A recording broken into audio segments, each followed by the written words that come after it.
Y en realidad venía pensando en cómo dar este tema, en realidad. Cómo darlo para que todos podamos entender. Para que los niños y hasta los más adultos o hasta quien esté escuchando este tema por primera vez lo podamos entender y entender el propósito de la enseñanza. Claramente no se me ocurrió nada de camino para acá,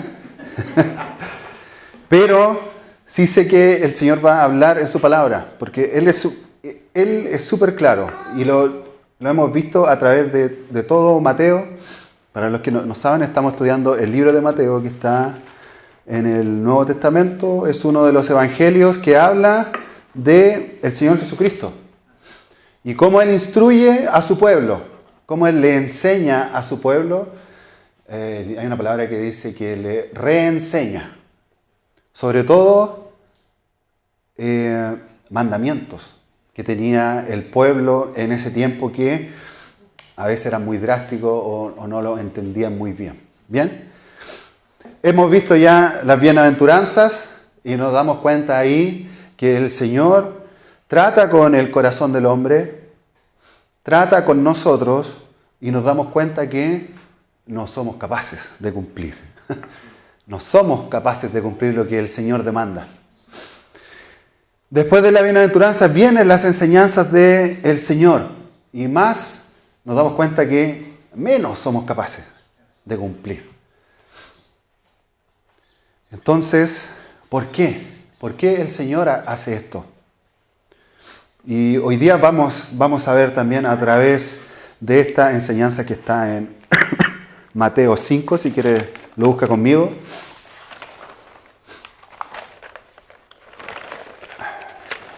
Ahora sí.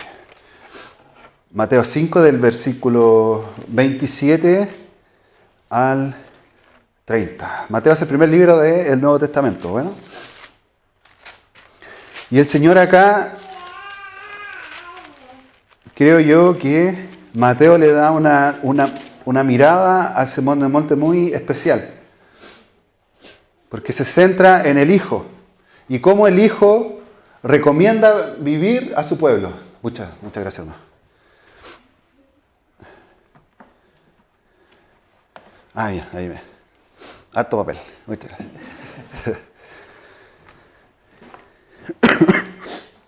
Y hoy día vamos a ver algo muy, creo yo que en este tiempo en la sociedad a veces se toma como un chiste o algo gracioso, sobre todo para quien hace este acto o para quien comete este acto. Algo también vergonzoso para quien sufre el acto que les vamos a mostrar ahora. Y dice así, Mateo 5, versículo del 27 al 30. Oíste, aquí está hablando Jesús, y dice, oíste que fue dicho, no cometerás adulterio. Pero yo os digo que cualquiera que mira a una mujer para codiciarla, ya adulteró con ella en su corazón. Por lo tanto, si tu ojo derecho te es ocasión de caer, sácalo y échalo de ti, pues mejor te es que se pierda uno de tus miembros y no que todo tu cuerpo sea echado al infierno. Y si tu mano derecha te es ocasión de caer, córtala y échala de ti, pues mejor te es que se te pierda uno de tus miembros y no que todo tu cuerpo sea echado al infierno. Ven que el tema es medio... Pero en realidad vamos a notar que el Señor Jesús trata este tema más que un acto físico, que sí lo es algo mucho más allá, es algo del corazón. Y vamos a notar que no es simplemente la acción del adulterio con otra persona, sino que en varias áreas de nuestra vida. Nosotros somos dice la palabra, la esposa de Cristo. Y muchas veces no nos comportamos tan así. Y el Señor instruye a su pueblo a entender correctamente lo que Él quiere decir con esto. De la misma manera en que ya hemos visto durante todo Mateo, durante todos estos versículos, los fariseos, quienes eran los estudiosos de la ley en ese momento, los escribas, todos ellos enseñaban este mandamiento: no hay que adulterar. No adulterarás, ¿cierto? Ellos enseñaban este mandamiento, pero Cristo se dio cuenta de algo, que ellos lo enseñaban de una forma externa, un acto externo. Pero Cristo, como ya vamos a ver, ve más allá de lo externo y siempre en todas sus enseñanzas apunta al corazón.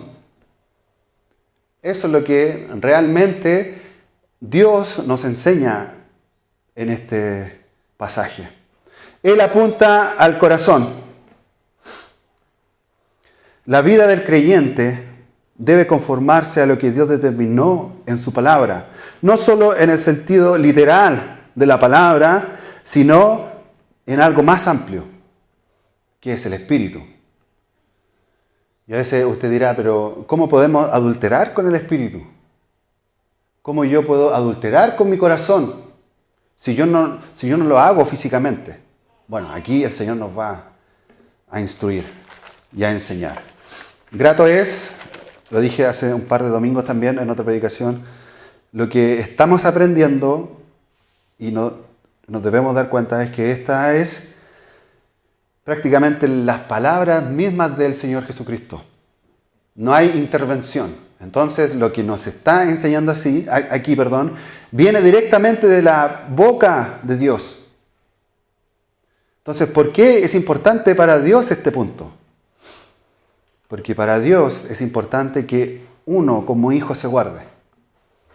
Físicamente, pero aún más en el corazón.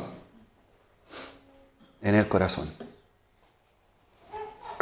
Los fariseos enseñaban que ellos eran como una casta, ¿cierto? Eran un grupo de personas muy letradas, muy sabiondas.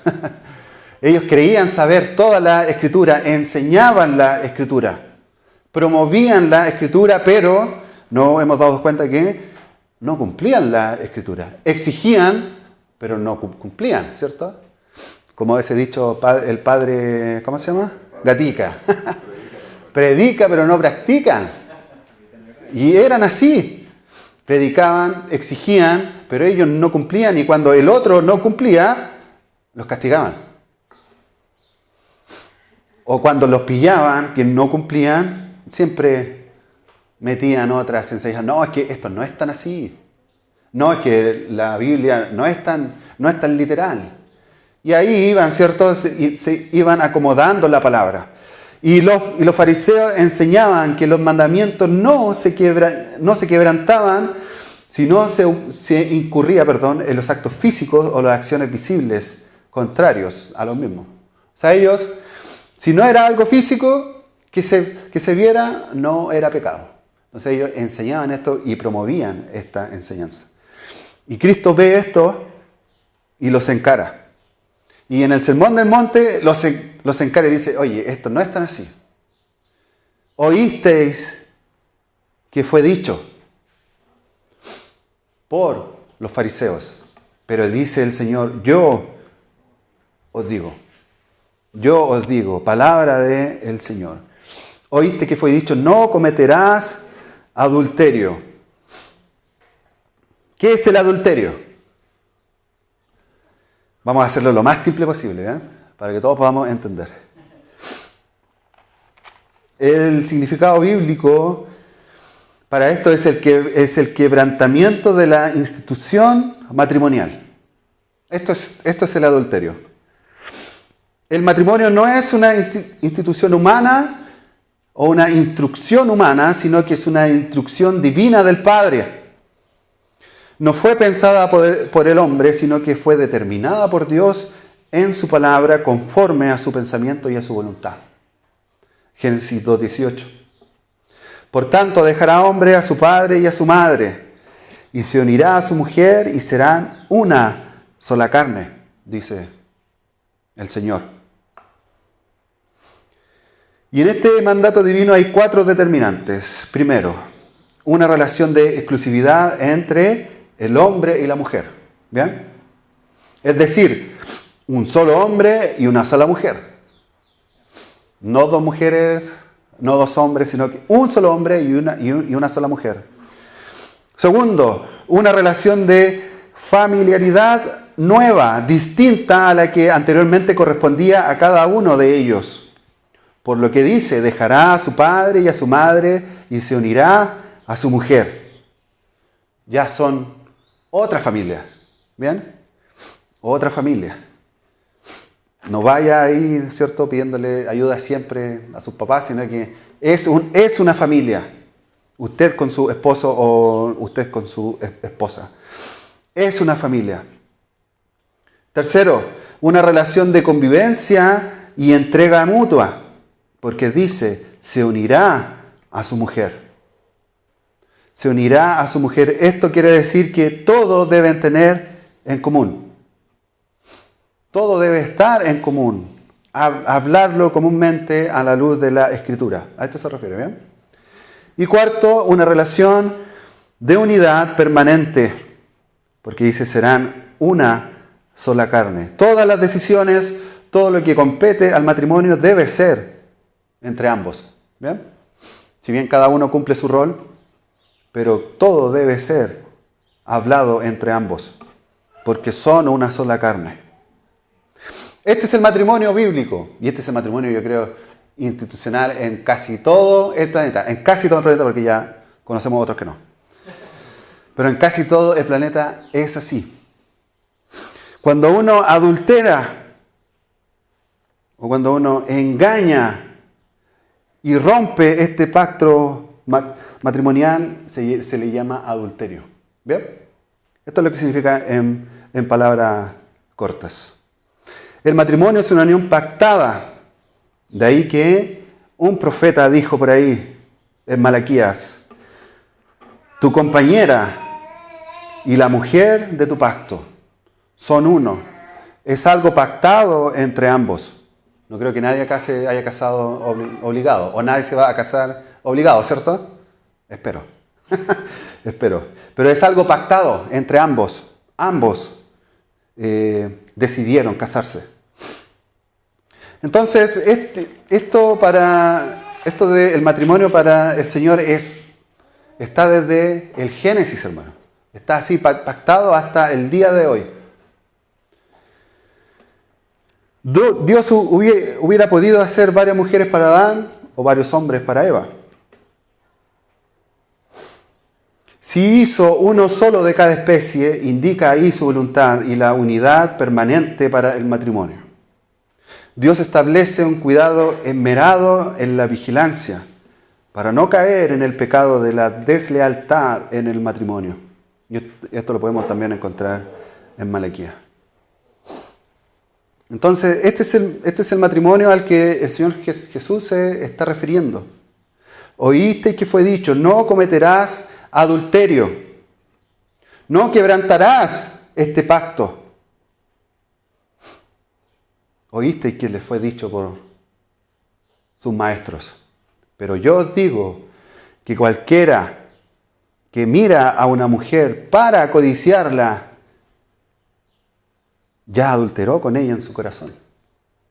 Y aquí vemos algo drástico, algo que no se enseñaba en ese momento. Algo que no se enseñaba. ¿Por qué? Porque Jesús entendía que el adulterio producía un estado de inmundicia y contaminación entre los adúlteros. Esto lo enseña el Levítico 18:20. Esto producía el adulterio. Contaminación e inmundicia.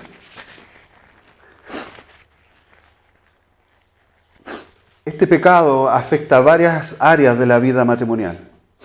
Primero, es un pecado contra el pacto del matrimonio, como ya vimos. Segundo, es un pecado contra el voto matrimonial de lealtad. Y tercero, es un pecado contra la relación del matrimonio. Y esto es lo que el Señor Jesús estaba enseñando. Todos los que lo escuchaban ahí, o casi la mayoría, yo diría más del 80% de las personas, conocía este mandamiento. Y conocía que aparecía en Génesis. Y conocía que esta era la instrucción del Señor. Pero estaban siendo mal guiados. Quizás muchos adulteraban. Quizás muchos no lo hacían de forma física, pero sí de la forma del corazón. Y aquí cuando el Señor enseña, pero yo os digo como Cristo, como el Señor, cualquiera que mira a una mujer para codiciarla, ya adulteró con ella en su corazón. Y la pregunta es, ¿quién está libre? Esa es la pregunta. ¿Quién está libre? Y podríamos, ¿cierto?, autoexaminarnos. ¿Cuántas veces en nuestra vida hemos codiciado a otra persona? Pero no solamente codiciar a otra persona, sino que codiciar algo. Algo que va en contra del Señor. Algo que me haga adulterar contra el Padre. Codiciar quizás gustos. Codiciar formas, tiempos, trabajos, en vez de el Señor. Prefiero trabajar más y codiciar el dinero que amar al Señor. Y esto es lo que el Señor Jesús trata de enseñarle a sus oyentes y a nosotros. No es solamente el acto físico, sino que es el acto del corazón, es algo espiritual. Y como les dije, la pregunta es, ¿quién está libre? Y no le voy a preguntar a alguien, porque claramente no lo voy a quemar, pero claramente sí diría aquí que el 100% lo ha hecho, o lo va a hacer algún día. Y vemos algo desolador. ¿Por qué? Porque el Señor Jesús en su instrucción nos enseña a no hacerlo como hijos de Dios. Pero aún así lo cometemos. Aún así pecamos. Aún así adulteramos en nuestro corazón. Aún así codiciamos otras cosas. ¿Cuál entonces es nuestra esperanza? Y aquí el Señor nos da un consejo. Y nos dice, versículo 28, pero yo os digo, hablando Cristo, que cualquiera, perdón, el versículo sería 29, perdón. Y aquí entramos en algo drástico. Por tanto, si tu ojo derecho te es ocasión de caer, ¿qué dice? Sácalo y échalo de ti, pues mejor te es, mejor te es que se te pierda uno de tus miembros y no que todo tu cuerpo sea echado al infierno. Si tu ojo te es ocasión para que tú peques y caigas, dice Cristo, sácatelo. Mejor te es, en otra parte dice, estar tuerto, ¿cierto? Que todo tu cuerpo sea echado al infierno. Claramente Cristo no estaba haciendo una alusión literal, ¿ya? Él no avala, ¿cierto?, el automutilamiento, sino que Él estaba hablando algo más profundo en el corazón. Para el pecado, y este es un punto, para el pecado del adulterio se requiere una acción decidida. Una acción decidida no solamente en el mirar, sino en el desear. Diferente, vamos a ver más adelante, es mirar que codiciar algo. Es muy diferente. El Señor dice que si el ojo derecho te es ocasión de caer, mejor sácalo. Mejor sácalo y échalo de ti. Y esta expresión en el hebreo en el que está escrito dice, arráncalo de cuajo. No sé si han visto esta figura, pero de alguien que se saca el ojo. De cuajo. Se saca literalmente el ojo. No quiero ser más explícito, ¿ya? Pero esto es lo que estaba diciendo el Señor Jesús. Es mejor que sufras así a que sufras eternamente. A esto se refiere el Señor. Mejor que te mutiles un brazo a que todo tu cuerpo sufra eternamente.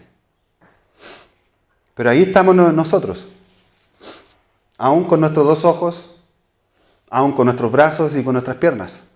¿Cierto? Y muchas veces deseamos o codiciamos algo sin ni siquiera a veces notarlo, porque no entendemos que le estamos ofendiendo al Señor. Sácalo de cuajo, dice. Es una acción drástica y decidida que el Señor Jesucristo nos está enseñando acá. Como les dije, el Señor no está recomendando ni justificando la mutilación del cuerpo, como otros tienen por costumbre, ¿cierto? Cuando se autoflagelan. Eso no es lo que el Señor está enseñando aquí. Podría desmenuzarse todo el cuerpo, hermano, todo el cuerpo, pero el corazón seguiría igualmente de perverso. Te podría cortar todas las extremidades, sacar tus ojos, cortar tu lengua, pero tu corazón seguiría igualmente perverso. Entonces, ¿qué nos queda? No podemos cumplir por nosotros. Esta enseñanza debe entenderse como una demanda que elimine de la vida nuestra todo aquello que pueda servir de instrumento a la tentación. A esto se refiere el Señor Jesucristo. Todo lo que en mi vida me sirva para yo pecar contra el Señor debe ser eliminado. Pero ahí estamos nosotros, ¿cierto? Guardando cositas. Algunos les dice el pecado regalón, que eso no existe en realidad. Pero ahí estamos, guardando cosas en nuestro corazón y no arrancándolo de cuajo. Jesús, está enseñando que no hay nada, por mucho valor que represente para tu vida, que no deba ser desechado para evitar la práctica de un pecado que impida vivir santamente según lo que Dios desea para sus hijos. Y aquí el Señor creo que está tocando una fibra en nuestro corazón. Muchas veces deseamos las cosas materiales más que al Señor. Y nuestro corazón adultera con eso. ¿Por qué? Porque le estoy dando lo que el Señor merece en mi vida a otra cosa. Y estoy tomando como Dios las riquezas antes que a Él mismo. Y mi corazón adultera contra el Señor. Y este es un llamado de atención para nosotros. Porque no solamente el acto de hacerlo, porque sí muchos lo hacen. Y el mundo hace esto, hermano. Y por eso le dije al principio, para muchos es hasta un chiste hacerlo. Hasta como algo diario. Hasta como algo cotidiano. Porque no se dan cuenta del pecado que hay en ellos. Y no se dan cuenta de lo que están rompiendo, que se ha roto en su corazón. Evitar ciertas lecturas, presenciar algunos espectáculos, dejar de ver ciertos programas en la televisión, dejar de ver ciertas películas en el cine o en nuestra casa, marcadamente inmorales, que incitan a la perversidad, es una de las tantas formas, hermanos, de sacar nuestro ojo. Si yo veo que algo no me conviene, debo desecharlo. Si yo veo que algo no me está haciendo bien, debo desecharlo y sacarlo de mi vida, de cuajo. La pregunta es, y ya la que todos se están haciendo en sus mentes, ¿verdad? ¿Lo estaré haciendo? ¿Lo hago realmente? Y aquí no hay edad para esto, hermano. Yo puedo ser un niño y codiciar cosas, o puedo ser un adulto y codiciar cosas aún más. Por eso el Señor toca la fibra del corazón. Nuestro corazón es engañoso, dice la palabra, perverso. Y aún así le decimos a nuestra esposa, yo te amo con todo mi corazón. Pero si tu corazón es engañoso, por más, es perverso. Y cada vez que tengas la oportunidad, quizás en tu pecado, intentes hasta ofender a tu mujer, si no tienes a Cristo en tu corazón. La razón por la que una actuación tan decidida se basa en las consecuencias que puede traer en el futuro. Es mejor perder algo importante porque es ventajoso para ti que sea destruido uno de tus miembros que perder la vida definitivamente y para siempre en el infierno. Y esto nos está advirtiendo el Señor Jesucristo. Para Él el infierno no era algo meramente teológico, sino era una realidad. Para el que está en contra del Señor, ese va a ser su destino. Y al parecer, todos nosotros, por nuestro pecado, nos merecemos ir ahí, hermano.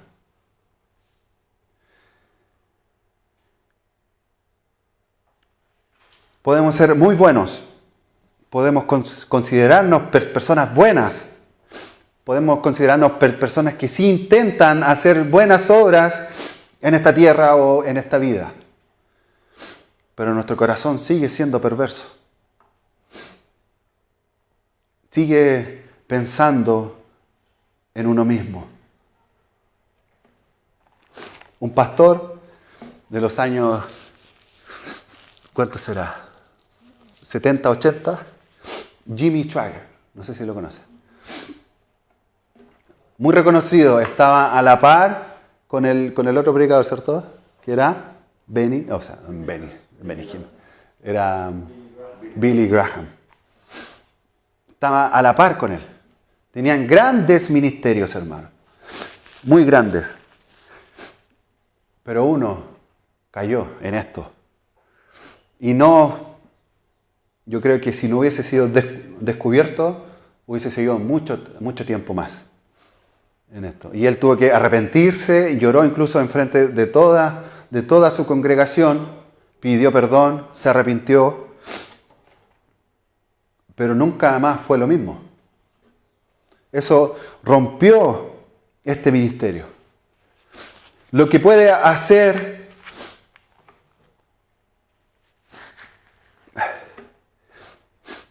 el adulterio, hermano, es romper relaciones. Es romper el corazón quizás de tu esposa, de tu esposo. Esto lo puede hacer, ¿por qué? Porque no simplemente la acción del adulterio, sino que lo que rompe esto es el pecado que hay en ti. Y el pecado que hay en ti rompe la relación con Dios. Rompe tu relación con Él. Y no podemos estar libremente con nuestro pecado alabando al Señor porque es imposible. La otra vez hablaba con mi señora, yo no entiendo a esas personas que tienen dos familias, obviamente ocultas, una por un lado y el otro por el otro. Yo le decía, no entiendo cómo debe vivir esa persona. Preocupada todo el día en que si es que lo van a pillar, o si es que pasa esto, preocupada de las redes para que no suban algo. Todo el día preocupado. Una vida no muy agradable como muchos piensan. Y el pecado en ellos se acostumbra, se va haciéndose cada vez más normal. Hay reality que se llama Infieles. Y el mundo toma esto tan normal, que para las nuevas generaciones ya no es algo grave ser infiel. Y cada vez se va tornando cada vez más común. Y si tú me eres infiel, bueno, yo te soy infiel. Después nos perdonamos. Y así se maneja el mundo. Y así va el mundo cada vez de peor en peor.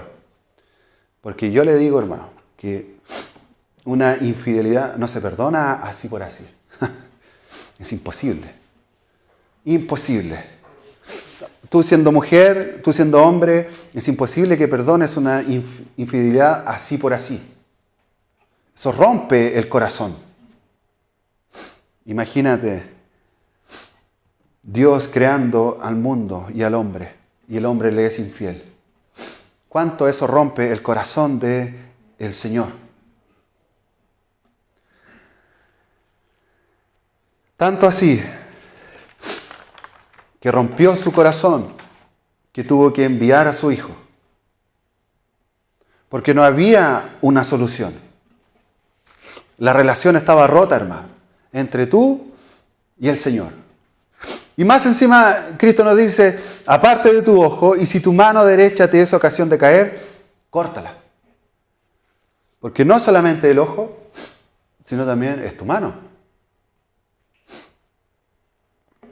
No es solamente el ojo el que me puede guiar al pecado, sino mi mano. Del ojo, que es la mirada, se pasa a la acción, que es mi cuerpo. En este caso, mi mano. Yo miro, observo, codicio y tomo. Ese es el... No le estoy enseñando cómo hacerlo, sino que le estoy advirtiendo cómo. Cómo no debe hacerlo. Mi ojo ve, codicia y toma para sí. Así es el pecado, hermano. El pecado nos tienta, mi ojo lo ve, lo codicia y toma el pecado para sí mismo. Y así es como ofendemos al Señor día tras día. Día tras día le somos infieles. David fue un caso en el Antiguo Testamento. Codició a una mujer que no era la suya. Y cayó. De hecho, porque tomó de esa mujer. Bueno, y ya vemos ya lo que le pasó, ¿cierto? La mano derecha es la figura de poder, lo que representa la fortaleza en acción. En este ejemplo el Señor afirma que aún lo más importante y vital para el hombre debe ser desechado si representa una forma potencial para pecar. Fíjese lo que dice Hendriksen, que es un teólogo. La cirugía debe ser radical, dice él. ¿Bien?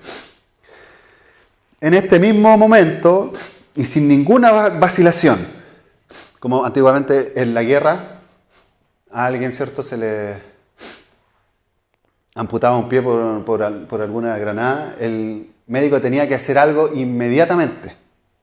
Inmediatamente, o si no, podía hasta morir el soldado. Entonces, ¿qué es lo que hacía? Un torniquete y ¡chum! Y pasa la navaja. Tiene que ser inmediato.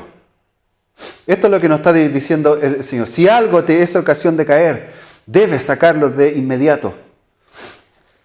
Hay que quemar esos libros obscenos. Hay que destruir quizás esos cuadros escandalosos, dice él. Condenar la película destructora del alma. Cortar el lazo social muy íntimo, pero siniestro. Y descartar los hábitos perniciosos, dice.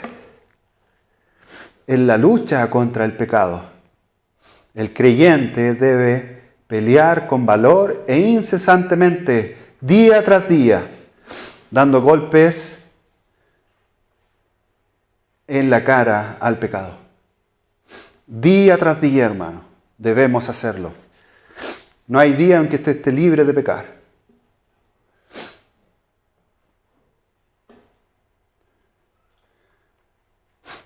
Cristo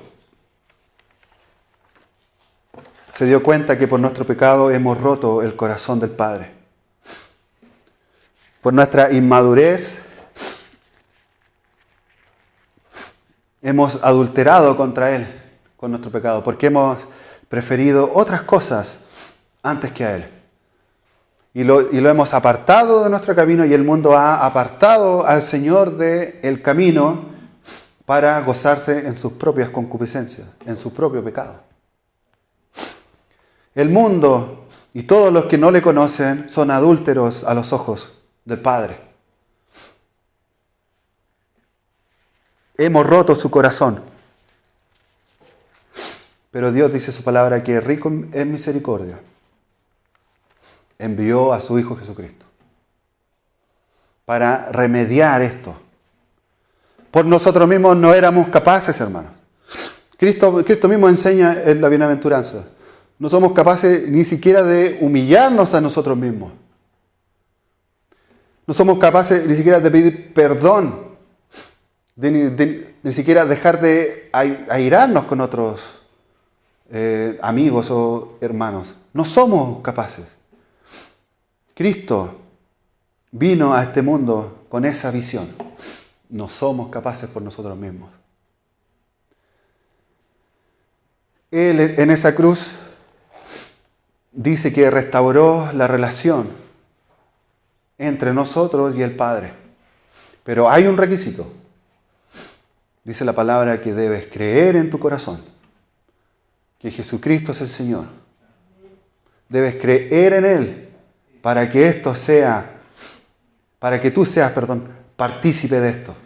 Debes confesar con tu boca que Jesucristo es el Señor y creer en tu corazón que Él se levantó de los muertos. Y dice la palabra que seremos salvos. O sea, nuestra relación va a estar enmendada con el Padre. Sin Él es imposible. La comunión con Cristo debe ser para que nosotros podamos establecer esta misma comunión con el Padre, hermano. No hay otra forma, no hay otro camino. No hay el mejor sensei en este mundo que te pueda enseñar cómo acercarte al Señor, sino que Cristo mismo.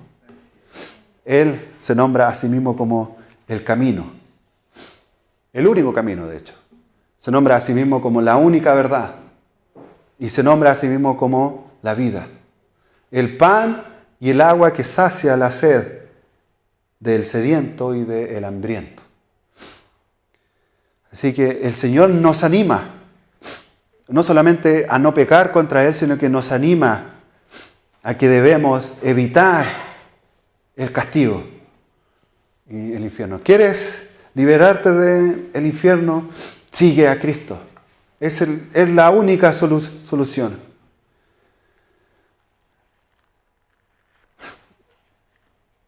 La razón de la vida y la forma de la vida y la esperanza de la vida es en Cristo mismo. Él es santo, dice su palabra. No una vez, ni dos, sino 3 veces santo. Y esto involucra toda la Trinidad. El Padre es santo y quiere que sus hijos sean santos. Procuremos, dice la palabra, buscar la santidad a través de Cristo. Y vamos a encontrar que son grandes advertencias para nosotros y grandes enseñanzas, a través de Cristo vamos, dice su palabra, a salir victoriosos, porque vamos a estar en su voluntad. Bien. Grandes enseñanzas. Se hizo un estudio hace poco a casi 300 pastores. Casi la mayoría. La pregunta era, ¿por qué muchos cristianos caen en esto? Caen en el adulterio. Y la conclusión fue que muchos no están siendo discipulados. Muchos no entienden en el Evangelio. Y muchos no están siendo guiados hacia Cristo. Simplemente asisten a la congregación. Y yo le animo, hermano, que como iglesia podamos acercarnos al Señor, podamos resguardarnos en Él, podamos encontrar nuestras fuerzas en Él para evitar pecar contra el Señor. ¿Bien? Padre Celestial, gracias te damos, Señor, porque en tu misericordia tú pensaste en nosotros, en nuestra debilidad tú te hiciste fuerte, Señor. Y en nuestro pecado, Señor, en nuestra humanidad y en nuestra debilidad, Señor, tú nos has perdonado y has enviado a tu Hijo, Señor, para solucionar esto y podamos encontrar, Señor, en Cristo este camino hacia ti. Gracias, Padre, te damos, porque nos enseñas, nos instruyes, nos guías, Señor, tan claramente, Señor, a cómo es tu mente, a cómo es lo que tú quieres, Señor, de nosotros. Gracias, Padre, te damos, porque cada día es una oportunidad más para arrepentirnos y seguirte. Cada día es una oportunidad más para buscarte y estar agradecidos, Señor, de ti. En que sin ti, Padre, sin tu sacrificio, Señor, no podíamos ni siquiera optar a estar en tu presencia. Gracias, Padre, te damos porque Cristo lo hizo posible y nosotros creemos y tenemos nuestra fe puesta en Él, Señor, en esta cruz y en esa resurrección que fue por nosotros. En el nombre de Jesús. Amén.